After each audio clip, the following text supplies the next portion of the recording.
March 19 Mar യൗസേപ്പ്. ചരിത്രരേഖകളിൽ വിശുദ്ധ യൗസേപ്പിന്റെ ജീവിതത്തെക്കുറിച്ച് വളരെ ചെറിയ വിവരമേ ഉള്ളൂ.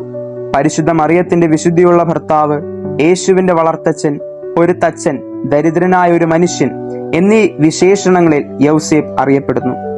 ആകാശത്തിലെ പറവകളെ പോറ്റുകയും വയലിലെ ലില്ലികളെ അലങ്കരിക്കുകയും ചെയ്യുന്ന സ്വർഗസ്ഥനായ ദൈവത്തിന്റെ പൈതൃക പരിലാളനയിൽ പരിപൂർണ വിശ്വാസം അർപ്പിച്ചുകൊണ്ട് അധ്വാനപൂർണവും ക്ലേശഭൂയിഷ്ഠവുമായ ജീവിതം അദ്ദേഹം നയിച്ചു.